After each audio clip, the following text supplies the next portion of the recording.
গাজা যেমন জ্বলছিল ইসরায়েলিদের হামলায়, এখন তেল আবিব চলছে ইরানের মিসাইল হামলায়।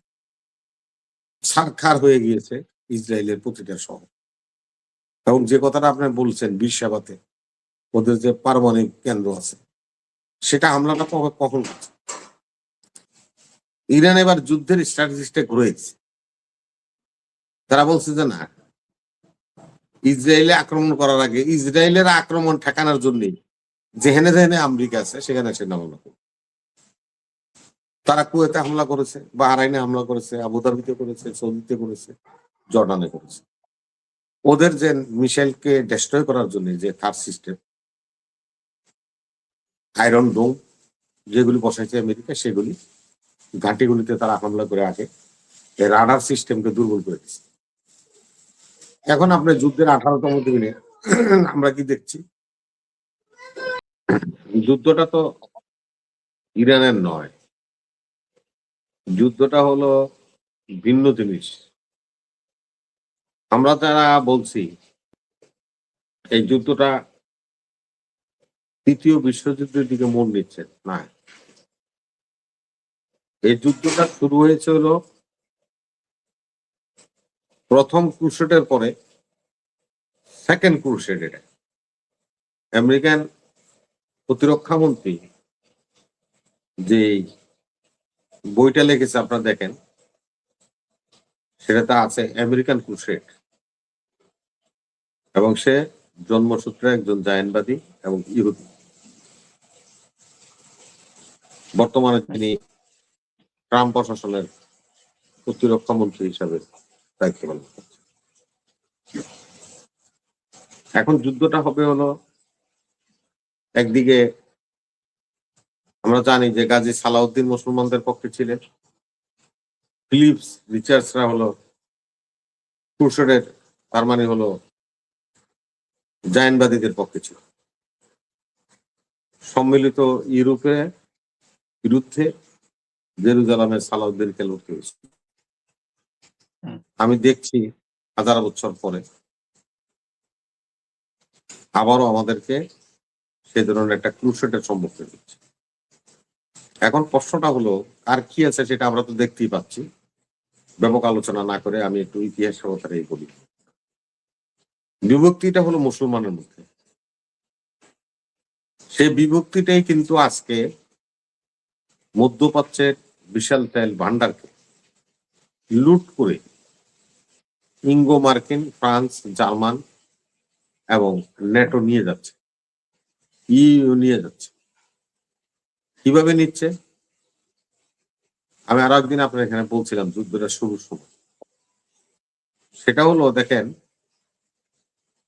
সৌদি আরব নিজেকে বাঁচাইতে আমেরিকার দ্বারস্থ হয়েছে, কুয়েত তার সার্বভৌমত্ব রক্ষা করার জন্য আমেরিকার দ্বারস্থ হয়েছে, আবুধাবি, ওমান, বাহরাইন, এরা এদের দেশ রক্ষা করার জন্য, স্বাধীনতা সার্বভৌমত্ব রক্ষা করার জন্য এই বাদশারা আমেরিকার পাঁচাটা গোলাল, এবং তারা পাঁচ চাচ্ছে। সিমিলার দেখেন আপনার পাকিস্তানের নিউক্লিয়ার বোম আছে, আমরা সবাই জানি। বাংলাদেশে বিশাল একটা সেনাবাহিনী আছে, যারা নাকি জাতিসংঘে সুনামের সহিত শান্তিরক্ষী বাহিনীতে কাজ করেছে, বিভিন্ন মেডেল এবং বিভিন্ন উপাধিতে ভূষিত হয়েছে বাংলাদেশের এই সেনা সদস্য। মালয়েশিয়াতে সেনাবাহিনী আছে, ইন্দোনেশিয়াতে আছে।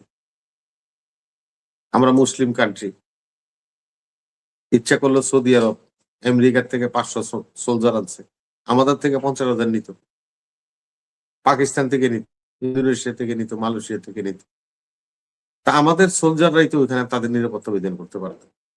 এবং বন্ধুপ্রতিম রাষ্ট্র হিসাবে আমরা সবাই ইসলামী সম্মেলন সংস্থার সদস্য হিসাবে এই কান্ট্রিগুলি কিন্তু সবাই আমরা সদস্য, একে অপরকে ভ্রাতৃত্ববোধ অনুযায়ী আমরা সহযোগিতা করতাম। তারা না করে কোথায় গেল? তারা গেল ওই আমেরিকার দালালি করতে।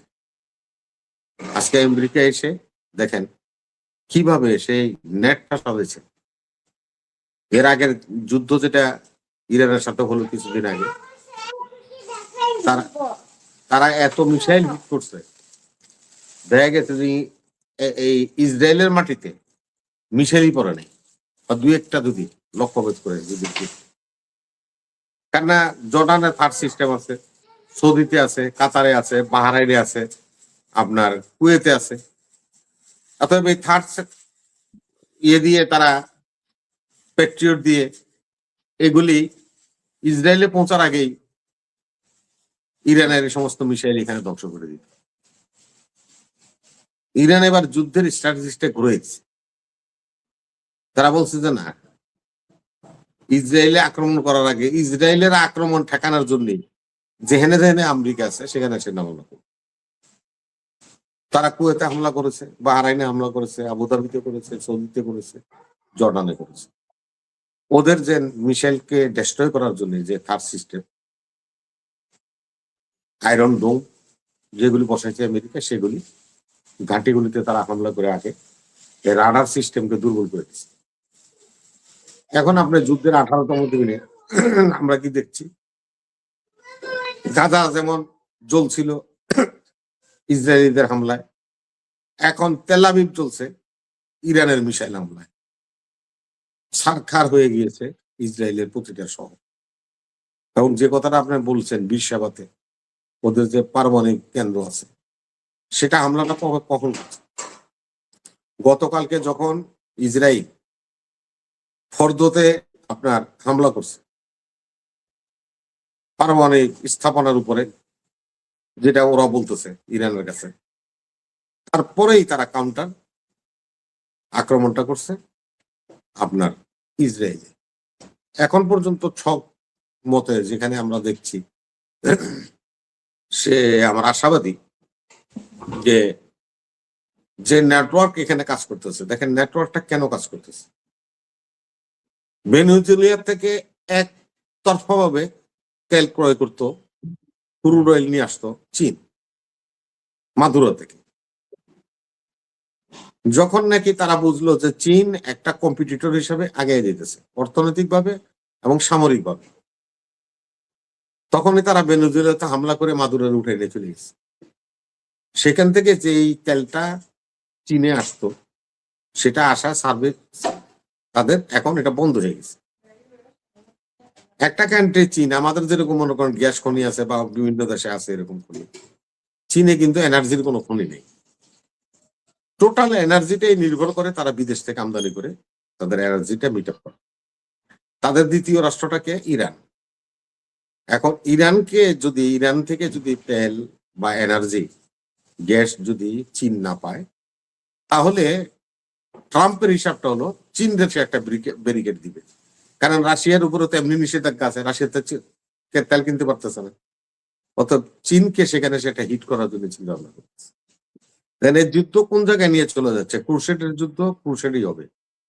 সেটা কিভাবে হচ্ছে দেখেন, আজকে নর্থ কোরিয়া সাউথ কোরিয়ার ঘেরাও করে বসে আছে, ওই যে পাগলটা আছে কিম জিং। এদিকে চীন কি করছে দেখেন, যে তাইওয়ান বদ্বীপটা, যেটা নাকি হংকং তারা আগে নিছে ব্রিটিশদের কাছ থেকে, তাইওয়ানটা এখনো ডেমনস্ট্রেশন করে ওয়াশিংটন এবং নিউ ইয়র্ক তাদেরকে একটা রাষ্ট্র মর্যাদা দেয়। চীন সাগরে যখন তাদের এয়ারক্রাফট গুলি নিয়ে আসছে, জেনারেল ফোর্ড, আব্রাহাম লিঙ্কন, তখন ওইখানে তারা দুর্বল হয়ে গেছে। সাথে সাথে চীন তাইওয়ানের চারপাশে ঘেরাও করে বসে আছে। ইরানের উপরে কোন রকম হামলা করলে তাইওয়ান এবং দক্ষিণ কোরিয়া এবং জাপান এগুলি সবগুলি উপরে হিট হবে এবং হামলা হবে। যুদ্ধের ব্যাপ্তিটা পুরো এশিয়ার মধ্যে ছড়াই দেবে। আজকে সে